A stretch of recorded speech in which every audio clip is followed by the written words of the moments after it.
Samyutta Nikaya, SN. Translated by Bhikkhu Bodhi. Sutta.central.net and suttas.com. Chapter 2 Devaputta Sutta. Connected Discourse with Young Devas. 009, SN.2.1-SN.2.10. SN.2.1 Patame Kassapa Sutta, Kassapa, 1, Thus have I heard. On one occasion the Blessed One was dwelling at Savatthi in Jeta's grove, Anathapindika's park. Then, when the night had advanced, the young deva Kassapa, of stunning beauty, illuminating the entire Jeta's grove, approached the Blessed One. Having approached, he paid homage to the Blessed One, stood to one side, and said to the Blessed One, "The Blessed One has revealed the Bhikkhu but not the instruction to the Bhikkhu. Well then, Kassapa, clear up this point yourself.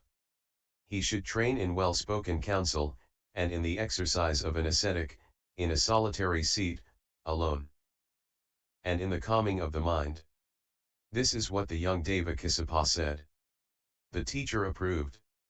Then the young deva Kassapa, thinking, "The teacher has approved of me," paid homage to the Blessed One and, keeping him on the right, he disappeared right there. A deity named Kassapa comes to the Buddha and speaks of the training of a mendicant in seclusion and right speech. SN.2.1-SN.2.10 Sutta, Kassapa, 2. At Savatthi. Standing to one side, the young deva Kassapa recited this verse in the presence of the Blessed One. A bhikkhu should be a meditator, one who is liberated in mind. If he desires the heart's attainment, bent on that as his advantage. Having known the world's rise and fall, let him be lofty in mind and unattached. The deity Kassapa speaks of how a mendicant should be a meditator, peaceful and free. SN.2.3 Magga Sutta, Magga. At Savatthi. Then, when the night had advanced, the young deva Magga, of stunning beauty, illuminating the entire Jeta's grove, approached the Blessed One. Having approached, he paid homage to the Blessed One, stood to one side, and addressed the Blessed One in verse. Having slain what does one sleep soundly? Having slain what does one not sorrow? What is the one thing, Gautama, whose killing you approve? Having slain anger, one sleeps soundly, having slain anger, one does not sorrow. The killing of anger, Vatrabhu, with its poisoned root and honeyed tip. This is the killing the noble ones praise, for having slain that, one does not sorrow. The god Magga asks the Buddha about what one should slay in order to sleep well and be without sorrow. SN.2.4 Magadha Sutta, Magadha. At Savatthi. Standing to one side, the young deva Magadha addressed the Blessed One in verse. How many sources of light are in the world by means of which the world is illumined? We've come to ask the Blessed One this, how are we to understand it? There are 4 sources of light in the world, a 5th one is not found here.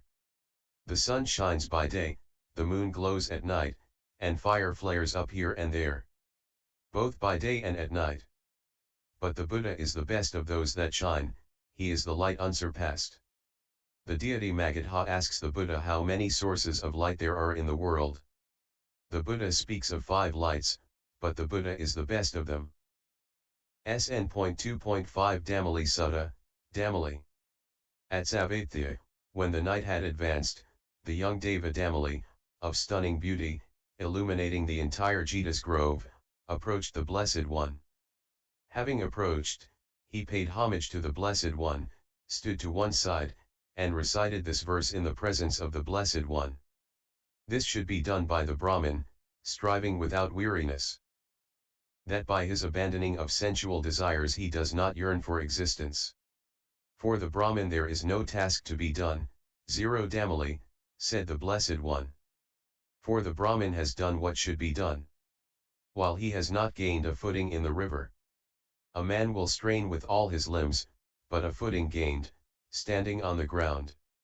He need not strain for he has gone beyond. This is a simile for the Brahmin, Damali, for the taintless one. The discreet meditator. having reached the end of birth and death. He need not strain, for he has gone beyond. Damali the Deva suggests that a true Brahmin must strive to abandon desire. The Buddha disagrees, saying that a true Holy One has already completed their work. SN.2.1-SN.2.10 Sutta, Kamata. At Savatthi. Standing to one side, the young Deva Kamata said to the Blessed One, "Hard to do, Blessed One. Very hard to do, Blessed One. Blessed One, they do even what is hard to do." 0 Kamata, the trainees endowed with virtue, steadfast. For one who has entered the homeless life, contentment brings along happiness. Kamata, that is hard to gain, Blessed One, namely, contentment. Blessed One, they gain even what is hard to gain. 0 Kamata. Who delight in calming the mind, whose minds, day and night, take delight in development. Kamata, that is hard to concentrate, Blessed One, namely, the mind. Blessed One, they concentrate even what is hard to concentrate. 0 Kamata. Who delight in calming the faculties. Having cut through the net of death. The noble ones, 0 Kamata, go their way. Kamata, the path is impassable and uneven, Blessed One. Blessed One, though the path is impassable and uneven, the noble ones walk it, Kamata. The ignoble ones fall down head first, right there on the uneven path. But the path of the noble ones is even, for the noble are even amidst the uneven. The deity Kamata addresses the Buddha with a series of cryptic statements lamenting the difficulty of spiritual practice. The Buddha agrees, but points out that true practitioners do it even though it's hard. SN.2.7 Pankalakanda Sutta, Pankalakanda. At Savatthi, standing to one side, the young Deva Pankalakanda recited this verse in the presence of the Blessed One. The one of broad wisdom has indeed found the opening in the midst of confinement. The Buddha who discovered Jnana, the withdrawn chief bull, the sage. Even in the midst of confinement they find it, Pankalakanda, said the Blessed One. The Dhamma for the attainment of Nibbana. Those who have acquired mindfulness, those perfectly well concentrated. Pankalakanda praises the Buddha for finding the opening amid the confinement of the world. But the Buddha affirms that anyone with mindfulness and stillness may find such an escape. SN.2.8 Tayana Sutta, Tayana. At Savatthi, when the night had advanced, the young Deva Tayana, formerly the founder of a religious sect, of stunning beauty, illuminating the entire Jeta's grove, approached the Blessed One. Having approached, he paid homage to the Blessed One, stood to one side, and recited these verses in the presence of the Blessed One. Having exerted oneself, cut the stream. Dispel sensual desires, 0 Brahmin. Without having abandoned sensual desires, a sage does not reach unity. If one would do what should be done, one should firmly exert oneself. For a slack wanderer's life only scatters more dust. Better left undone is the misdeed, a deed that later brings repentance. Better done is the good deed which when done is not repented. As kusa grass, wrongly grasped, only cuts one's hand. The ascetic life, wrongly taken up, drags one down to hell. Any deed that is slackly done, any corrupted vow, a holy life that breeds suspicion, does not yield great fruit. This is what the young Deva Tayana said. Having said this, he paid homage to the Blessed One and, keeping him on the right, he disappeared right there. Then, when the night had passed, the Blessed One addressed the Bhikkhus thus, Bhikkhus, last night, when the night had advanced, the young Deva Tayana, formerly the founder of a religious sect, approached me, and in my presence recited these verses, having exerted oneself, cut the stream. Does not yield great fruit. This is what the young Deva Tayana said. Having said this, he paid homage to me and, keeping me on the right, he disappeared right there. Learn Tayana's verses, Bhikkhus. Master Tayana's verses, Bhikkhus. Remember Tayana's verses, Bhikkhus. Tayana's verses are beneficial. Bhikkhus, they pertain to the fundamentals of the holy life. Tayana, a deity who was in a past life was a leader of a non-Buddhist sect, speaks a series of verses in praise of strenuous exertion and discipline. These famous verses are commonly recited by Theravada monks. SN.2.1 Kandima Sutta, Kandima. At Savatthi. Now on that occasion the young deva Kandima had been seized by Rahu, lord of the Asuras.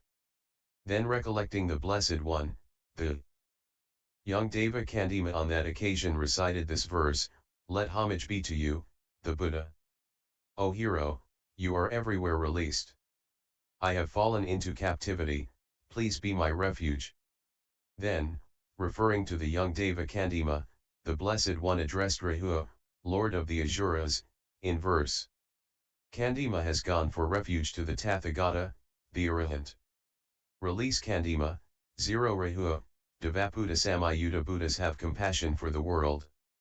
Then Rahu, lord of the Asuras, released the young deva Kandima and hurriedly approached Vipassiti, lord of the Asuras. Having approached, shocked and terrified, he stood to one side. Then, as he stood there, Vipassiti, lord of the Asuras, addressed him in verse, "Why, Rahu, did you come in a hurry? Why did you release Kandima? Having come as if in shock, why do you stand there frightened? Rahu, my head would have split in 7 parts, while living I would have found no ease, if, when chanted over by the Buddha's verse, I had not let go of Kandima." In a parable of a lunar eclipse, the moon god Kandima is swallowed by the demon lord Rahu.